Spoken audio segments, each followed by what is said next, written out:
Perjalanan spiritual adalah proses yang panjang, sebuah evolusi yang tidak terjadi dalam sekejap, tetapi melalui tahapan yang berbeda, lambat dan penuh tantangan. Di setiap tahap, cara kita memandang dunia akan perlahan-lahan berubah. Seolah-olah tabir yang menutupi mata kita perlahan terbuka, memperlihatkan lapisan-lapisan baru realitas.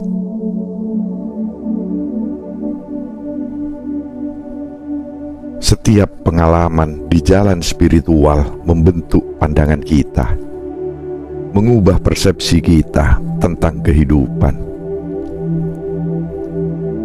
Apa yang dulu tampak biasa, mungkin sekarang terasa penuh makna. Sementara yang dulu penting, kini mulai terlihat dangkal dan tidak penting lagi.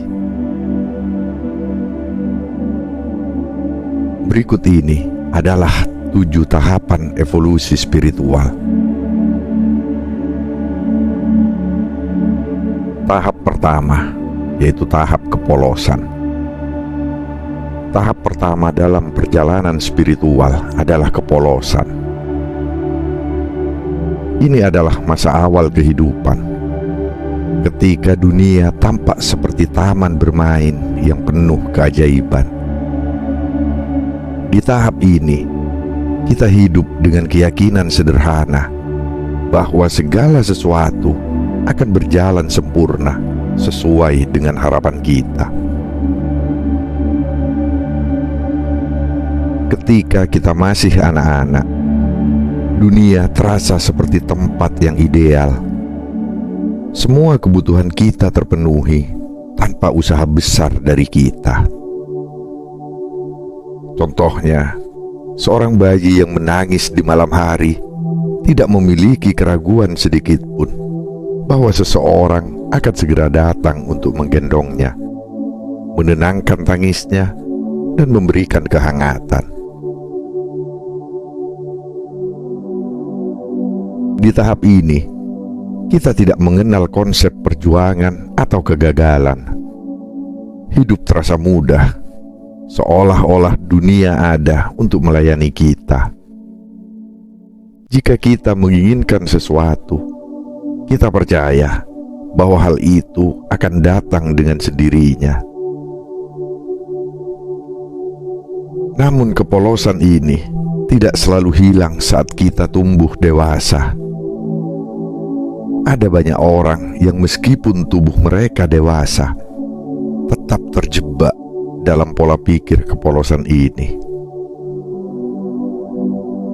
Orang dewasa yang masih hidup dalam tahap kepolosan seringkali memiliki ekspektasi yang tidak realistis terhadap dunia. Mereka percaya bahwa hidup harus selalu memberikan apa yang mereka inginkan, tanpa usaha yang besar dari mereka.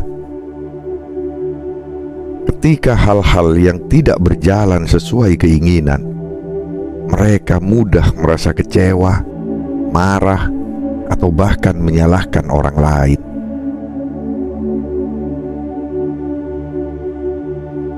Kepolosan dalam kehidupan dewasa juga sering tercermin dari cara seseorang menjelajahi spiritualitas. Dalam tahap ini, pandangan terhadap Tuhan seringkali sederhana, bahkan naif. Tuhan dilihat sebagai sosok yang ada hanya untuk memenuhi keinginannya. Orang-orang yang berada dalam tahap kepolosan ini seringkali memperlakukan Tuhan seperti jin dalam lampu ajaib. Mereka berdoa dengan harapan bahwa setiap permintaan mereka akan segera dikabulkan. Kepolosan ini seringkali membuat seseorang terjebak dalam siklus kekecewaan. Mereka merasa dunia tidak adil atau Tuhan tidak mendengar doa mereka. Padahal, tahap ini hanyalah awal dari perjalanan spiritual yang lebih dalam. Hidup dalam tahap kepolosan bisa terasa nyaman, tetapi juga penuh dengan jebakan. Kepolosan mengajarkan kita bahwa dunia ini tidak selalu berjalan sesuai keinginan kita. Pada akhirnya, kita perlu memahami bahwa hidup adalah tentang usaha, penerimaan, dan pembelajaran, bukan hanya tentang mendapatkan apa yang kita inginkan.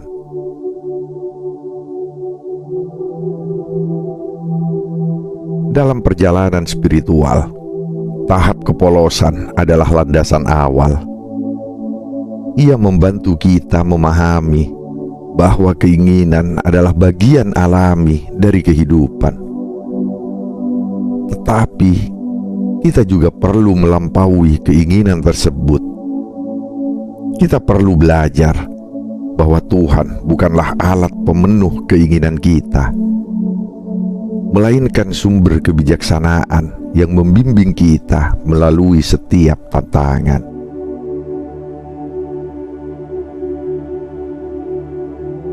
Kepolosan adalah tempat kita memulai perjalanan ini.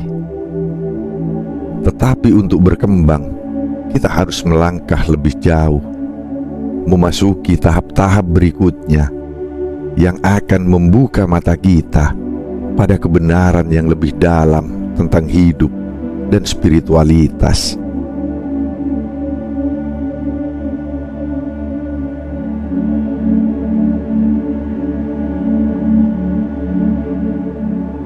Tahap kedua, yaitu kekecewaan. Tahap kedua dari perjalanan spiritual adalah kekecewaan. Ini adalah momen penting di mana ilusi kepolosan mulai retak, memperlihatkan kenyataan yang tidak seindah yang pernah kita bayangkan. Kekecewaan adalah bagian tak terhindarkan dari pertumbuhan. Seperti seorang anak kecil yang dulu memandang dunia penuh keajaiban, kini mereka mulai merasakan bahwa kenyataan memiliki cacat dan kekurangannya sendiri. Apa yang dulunya tampak sempurna, sekarang terlihat penuh celah. Kekecewaan seringkali muncul ketika kita mulai menyadari bahwa hidup tidak selalu memberikan apa yang kita inginkan. Seorang anak kecil mungkin pernah percaya bahwa semua orang ada untuk memenuhi kebutuhannya. Tetapi seiring waktu, mereka mulai melihat bahwa tidak semua keinginan mereka terpenuhi.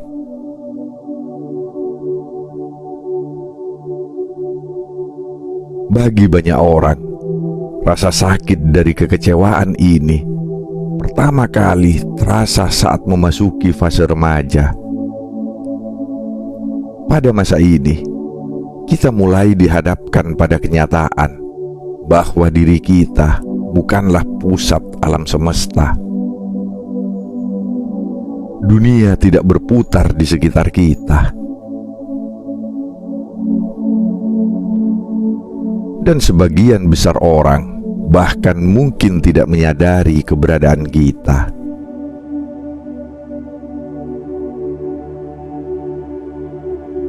Salah satu aspek paling menyakitkan dari tahap ini adalah kesadaran bahwa keberadaan kita hanyalah satu dari miliaran lainnya di dunia yang luas ini.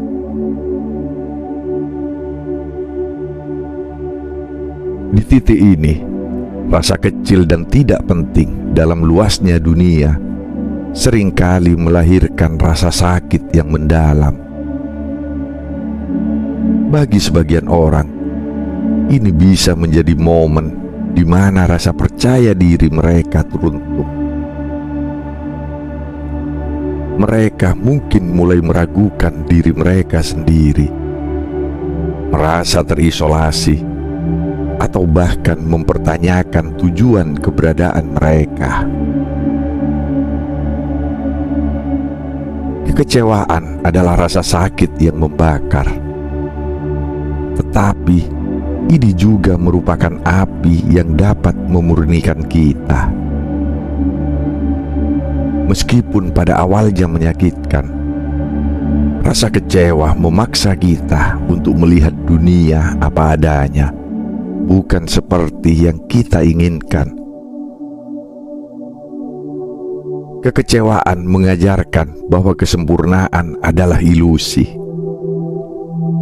Tidak ada hal yang benar-benar sempurna di dunia ini. Tetapi itulah yang membuat perjalanan ini penuh makna. Kekecewaan adalah pintu gerbang menuju kedewasaan. Ia mengajarkan kita untuk menerima kenyataan bahwa hidup tidak selalu berjalan sesuai dengan rencana kita.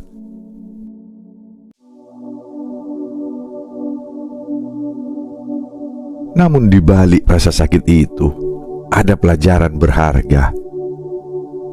Kekecewaan membantu kita melepaskan ilusi tentang dunia dan diri kita sendiri. Kita belajar bahwa kebahagiaan sejati tidak datang dari keinginan yang terpenuhi, tetapi dari kemampuan untuk menerima kehidupan sebagaimana adanya.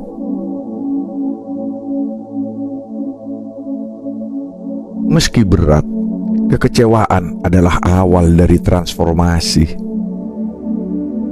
Ketika kita mulai menerima bahwa dunia tidak sempurna, kita membuka ruang bagi diri kita untuk bertumbuh. Kita belajar bahwa rasa sakit bukanlah musuh, tetapi bagian alami dari kehidupan yang membantu kita memahami arti sebenarnya dari kebahagiaan dan kedamaian. Kekecewaan mungkin terasa seperti akhir, tetapi sebenarnya ini adalah awal dari perjalanan baru. Di sini, kita mulai melihat bahwa ada lebih banyak hal dalam hidup selain dari apa yang kita inginkan atau kita harapkan. Tahap kedua ini mengajarkan kita bahwa meskipun hidup penuh dengan cacat dan kekurangan, ada keindahan yang tersembunyi dalam ketidaksempurnaan itu. Dan dari kekecewaan inilah perjalanan menuju kebijaksanaan dimulai.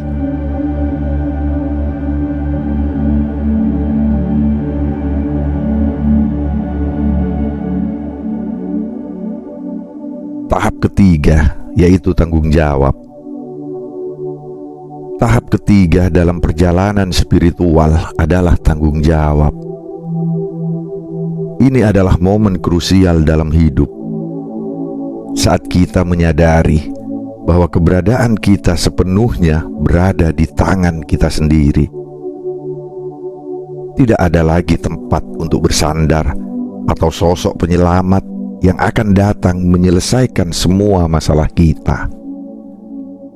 Dunia mulai terasa lebih nyata, lebih berat, tetapi juga lebih menantang.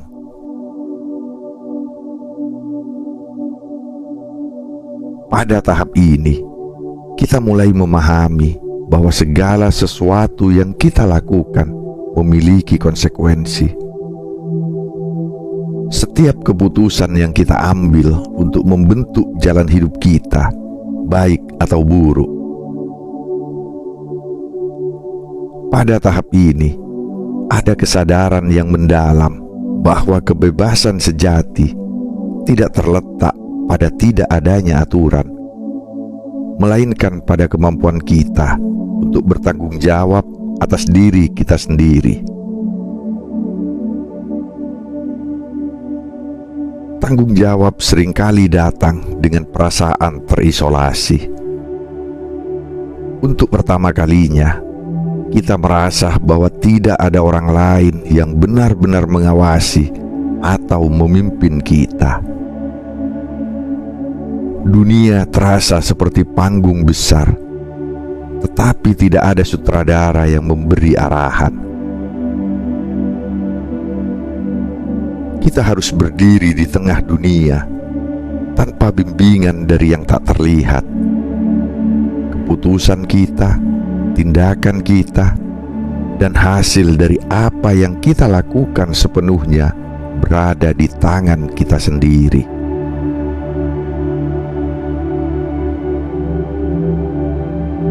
Tahap tanggung jawab ini seringkali ditandai dengan perhatian yang beralih pada bagaimana kita dapat membangun kehidupan yang stabil dan sukses di dunia ini.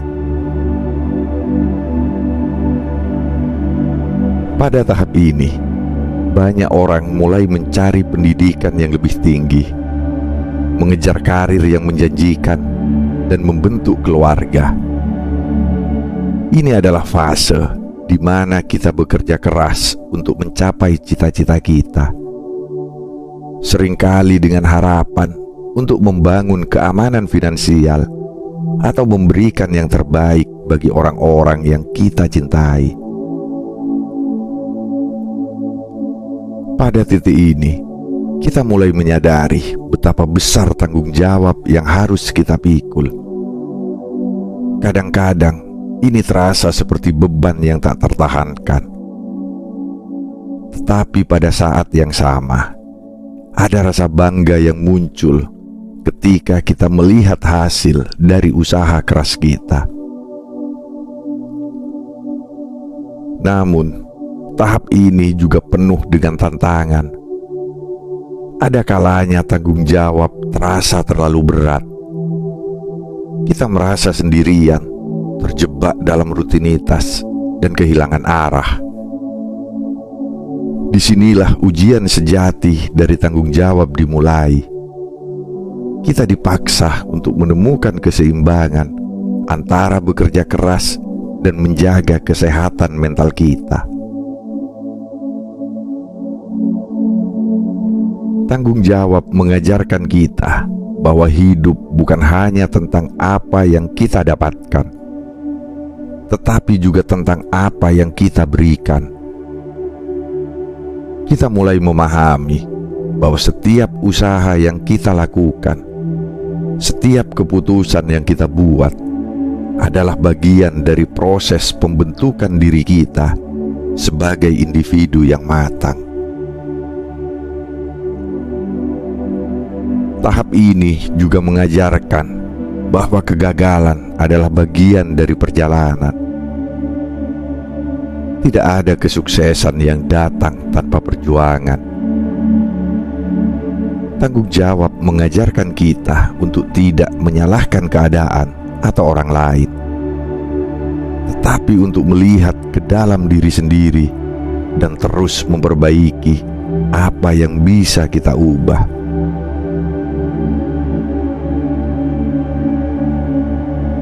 Meskipun terasa berat, tanggung jawab memberikan kebebasan yang sejati. Kita tidak lagi terikat oleh harapan orang lain atau ilusi masa lalu. Kita mulai mengerti bahwa hidup adalah tentang pilihan kita sendiri, dan kita memiliki kekuatan untuk membentuk masa depan kita.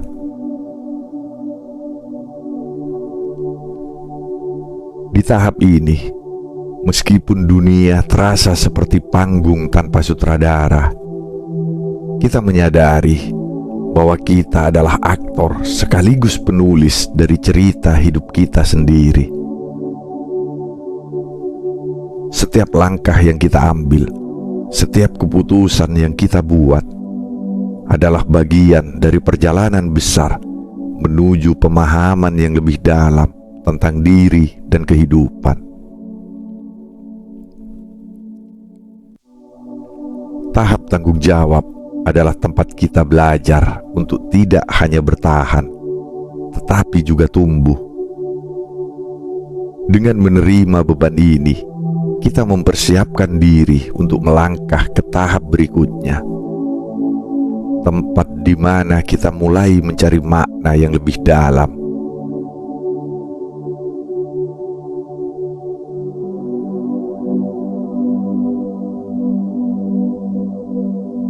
Tahap keempat, yaitu pencarian. Tahap keempat dalam perjalanan spiritual adalah pencarian. Ini adalah momen di mana jiwa mulai merasakan kekosongan yang tidak dapat diabaikan. Apa yang sebelumnya terasa cukup, karir yang stabil, hubungan yang harmonis, dan materi yang berlimpah, perlahan kehilangan daya tariknya. Ada rasa hampa yang mengisi relung batin, seolah-olah ada sesuatu yang hilang. Jiwa mulai bertanya, apakah ini semua? Apakah hidup hanya tentang mengejar kesuksesan duniawi?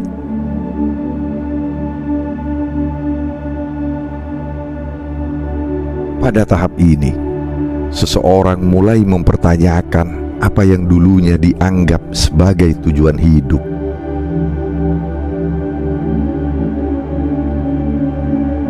Ini adalah saat ketika jiwa mulai berbisik, sebuah panggilan halus yang memaksa kita untuk merenung, bertanya, dan mencari sesuatu yang lebih besar dari sekedar rutinitas hidup sehari-hari.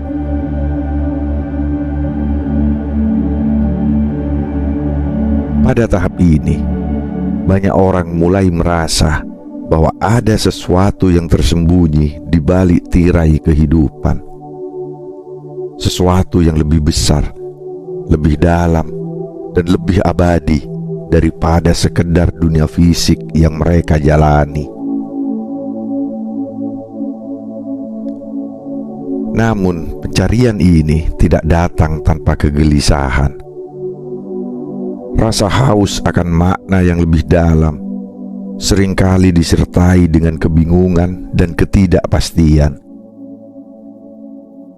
Jiwa merasa seolah berjalan dalam kegelapan, mencari cahaya kecil yang bisa memberi petunjuk arah.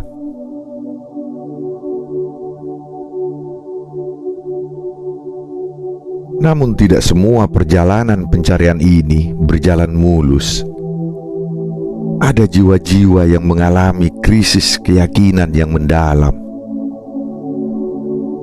Seseorang yang dulu yakin akan kehadiran Tuhan mungkin mulai meragukan keberadaannya ketika kerasnya hidup terus-menerus menghantam mereka.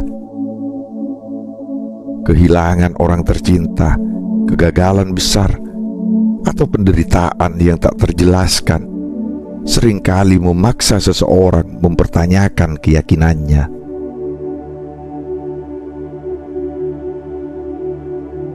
Di sisi lain, ada mereka yang merasa kecewa dengan sistem keagamaan atau tradisi yang mereka anut.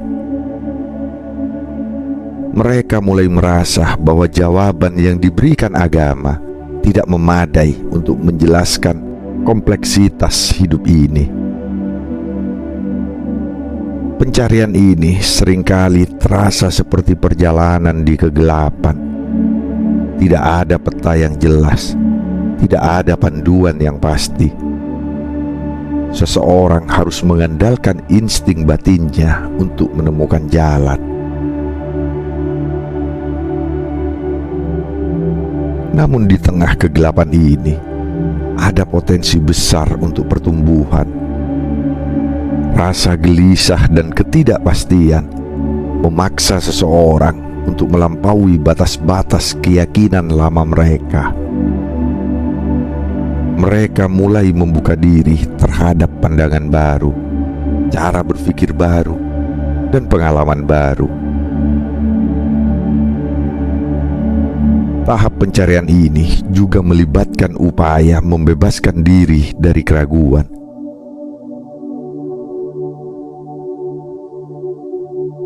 Seseorang yang sebelumnya terjebak dalam dogma mulai merasakan dorongan untuk menemukan kebenaran mereka sendiri.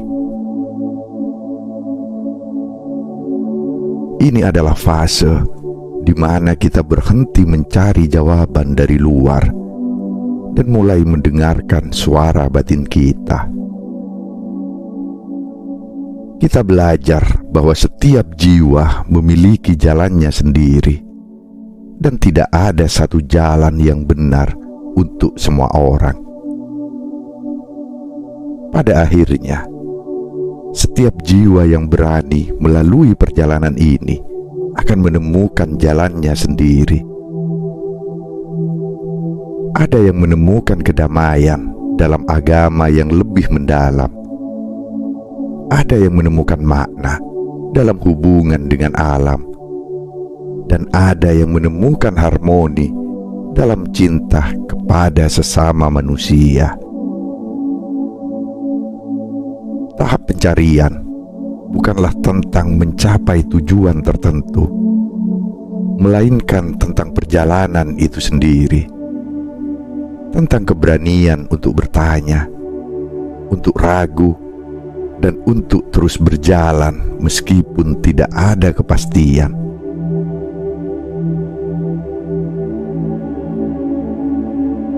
Pencarian mengajarkan kita bahwa hidup adalah misteri yang indah. Kekosongan yang kita rasakan bukanlah musuh, tetapi undangan untuk melangkah lebih jauh ke dalam diri kita sendiri. Pada tahap ini, kita tidak hanya menemukan makna baru, tetapi juga menemukan keberanian untuk menerima bahwa mungkin tidak semua pertanyaan akan terjawab. Dan itu tidak apa-apa, karena perjalanan ini adalah tentang menemukan diri kita sendiri di tengah kebingungan dan keraguan. Setelah melewati kegelapan pencarian, kita akan memasuki tahap berikutnya.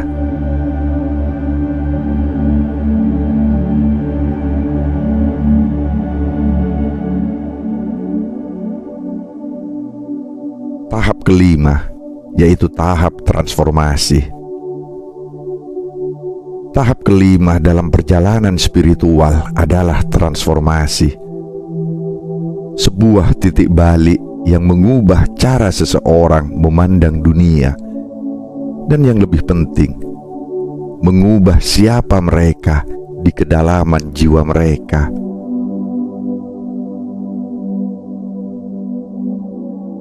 Ini bukan sekedar perubahan pola pikir, tetapi metamorfosis sejati.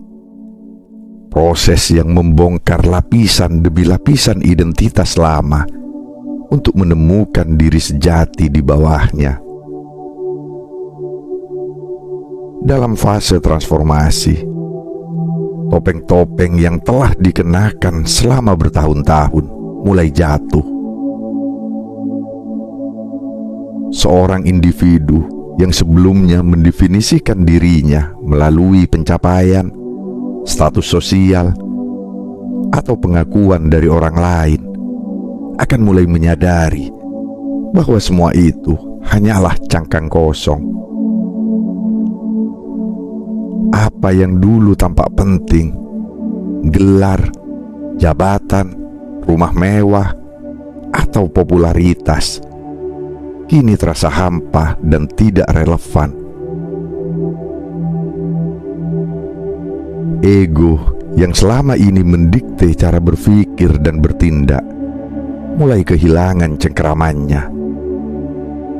Orang mulai melepaskan keterikatan pada validasi eksternal dan mulai menemukan nilai dalam diri sejati mereka.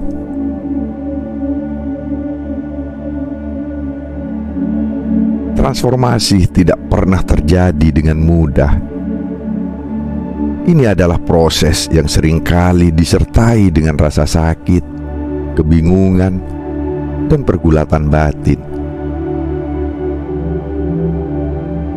Di tahap transformasi, hubungan dengan Sang Ilahi menjadi sangat nyata.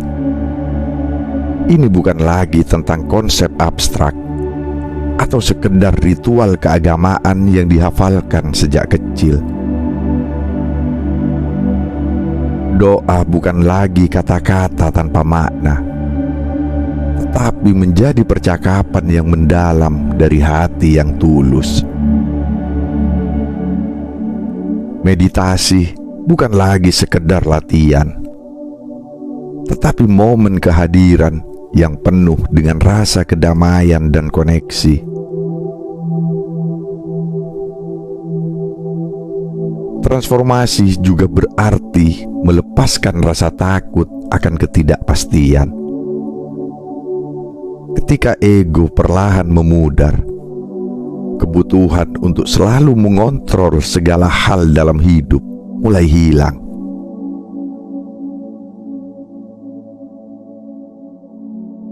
Seseorang di tahap ini mulai menyadari bahwa hidup tidak bisa sepenuhnya diatur oleh kehendak pribadi. Mereka belajar untuk percaya pada rencana ilahi yang lebih besar. Pada akhirnya, tahap transformasi membawa seseorang pada penemuan diri sejati mereka. Ini bukanlah diri yang terikat pada nama, jabatan, atau peran sosial, melainkan diri yang melampaui semua itu.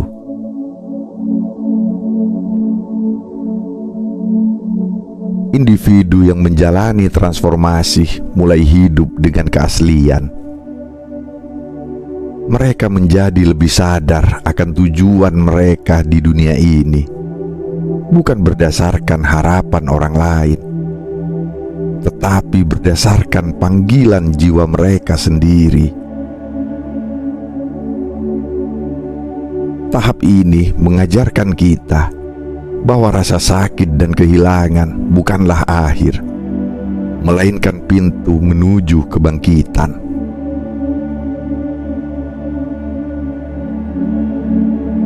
Ketika kita melewati tahap transformasi, kita tidak hanya berubah, tetapi juga terlahir kembali.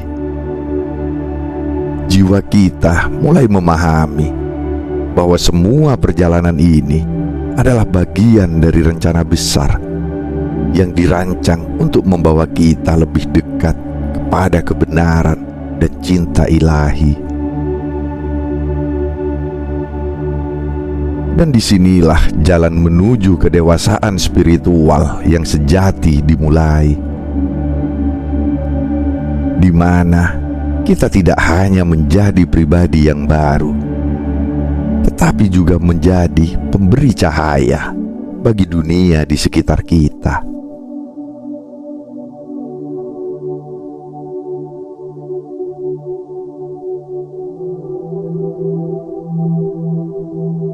Tahap keenam, yaitu penjaga. Tahap keenam dalam perjalanan spiritual adalah penjaga. Momen ketika jiwa seseorang telah matang, tumbuh, dan berbuah.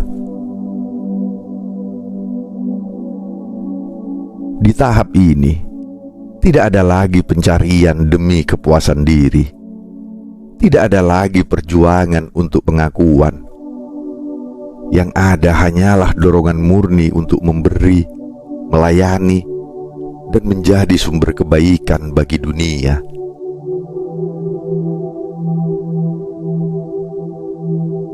Pada tahap ini, kesadaran seseorang mengalami perluasan yang luar biasa. Mereka mulai memahami bahwa keberadaan mereka bukanlah tentang apa yang dunia bisa berikan kepada saya, tetapi apa yang saya bisa berikan kepada dunia. seolah tirai tebal yang selama ini menghalangi pandangan mereka telah disingkap. Mereka melihat bahwa kehidupan adalah sebuah jaringan besar, di mana setiap makhluk hidup saling terhubung. Pada tahap penjaga, seseorang memahami bahwa mereka bukan lagi seorang anak kecil yang harus dijaga dan dilayani oleh dunia. Mereka adalah penjaga itu sendiri. Mereka mulai merasakan panggilan mendalam untuk menjadi pelindung, pendukung, dan pemandu bagi orang lain. Apa yang dulunya dianggap sebagai beban, kini dilihat sebagai kesempatan untuk memberi.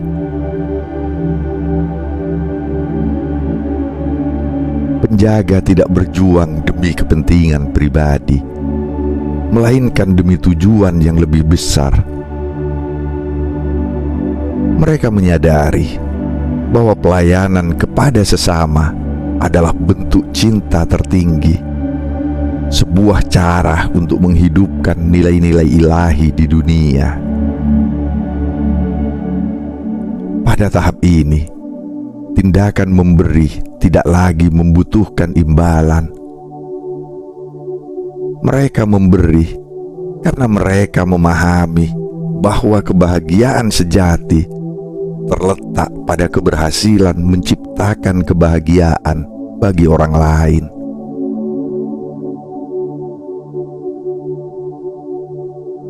Salah satu ciri paling mendalam dari penjaga adalah kesediaan mereka untuk meringankan beban dunia. Mereka tahu bahwa penderitaan adalah bagian dari kehidupan. Tetapi mereka juga tahu bahwa dengan kebaikan hati, cinta, dan kepedulian, penderitaan itu dapat dikurangi. Penjaga memiliki kekuatan unik untuk mengubah dunia di sekitar mereka. Kebaikan mereka, meskipun kecil dan sederhana, memiliki efek riak yang besar. Satu tindakan kebaikan seringkali menginspirasi orang lain untuk melakukan hal yang sama, menciptakan lingkaran kebaikan yang terus tumbuh. Penjaga tidak pernah hidup hanya untuk diri mereka sendiri. Mereka menyadari bahwa waktu mereka di dunia ini terbatas, tetapi jejak kebaikan yang mereka tinggalkan dapat bertahan selamanya. Bahkan setelah mereka tiada, tindakan mereka terus mempengaruhi dunia. Seperti pohon yang memberikan naungan dan buah, warisan mereka adalah hidup yang mereka sentuh dan ubah. Tahap penjaga mengajarkan kita bahwa kehidupan sejati bukanlah tentang apa yang kita miliki, tetapi tentang apa yang kita berikan.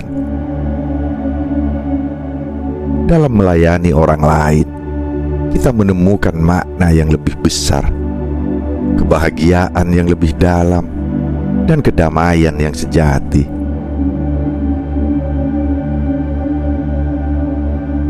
Menjadi penjaga berarti menjadi penjaga cinta, cahaya, dan harapan di dunia. Mereka adalah pelita yang menerangi jalan orang lain, sekaligus pengingat bahwa kebaikan, sekecil apapun, selalu memiliki kekuatan untuk mengubah dunia.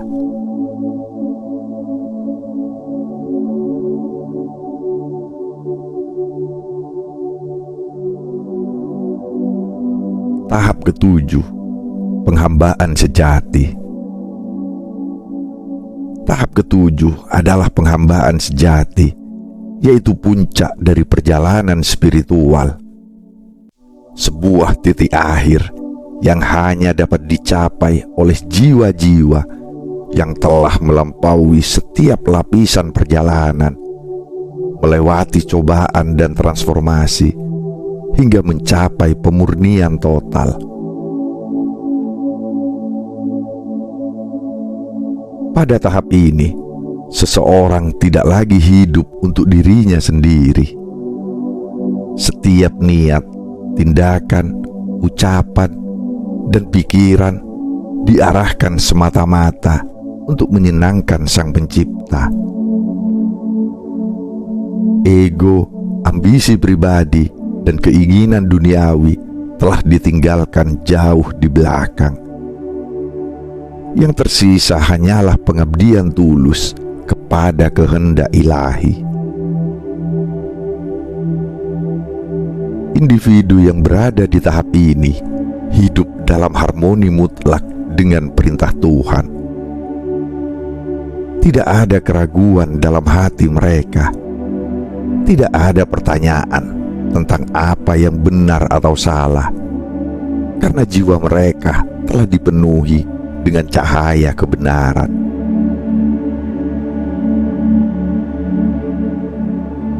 Setiap langkah mereka, setiap pilihan yang diambil adalah cerminan dari apa yang diperintahkan oleh Tuhan.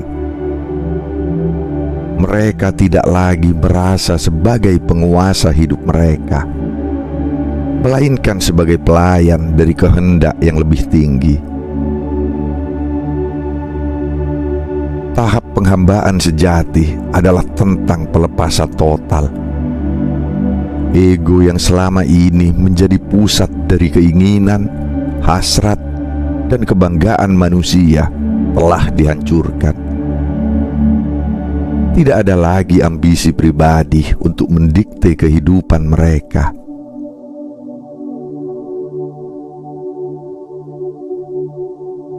Segala sesuatu yang dilakukan bukanlah untuk keuntungan pribadi atau pujian dari orang lain. Bahkan, mereka tidak peduli apakah tindakan mereka terlihat atau tidak. Mereka menyadari bahwa satu-satunya penilaian yang berarti adalah dari Sang Pencipta. Dalam kepatuhan total kepada Tuhan, mereka yang berada di tahap ini menghindari segala sesuatu yang dilarang olehnya tanpa sedikit pun keraguan.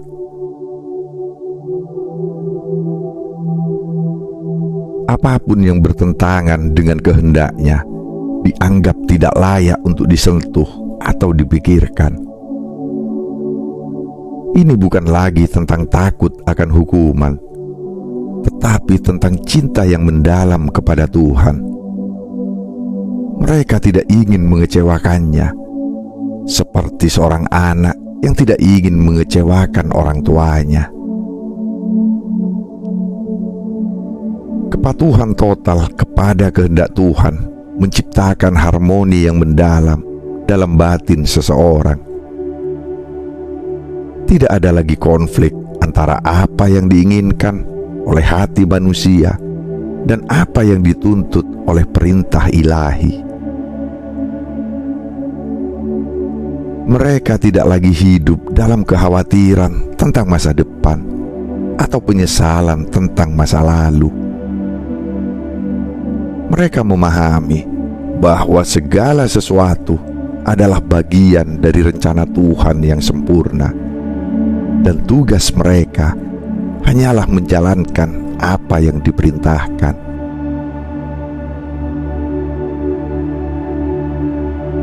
Pada tahap ini, kehadiran Tuhan dirasakan begitu nyata. Mereka tidak lagi hanya beriman kepada Tuhan, tetapi benar-benar hidup dalam cinta dan kehadirannya setiap saat. Setiap tindakan adalah bentuk ibadah, setiap ucapan adalah doa, dan setiap langkah adalah pengabdian. Tidak ada lagi jarak antara mereka dan Tuhan, Kehidupan mereka adalah refleksi sempurna dari kehendak-Nya. Individu di tahap ini memiliki cinta yang mendalam kepada Tuhan, lebih dari cinta kepada apapun di dunia ini.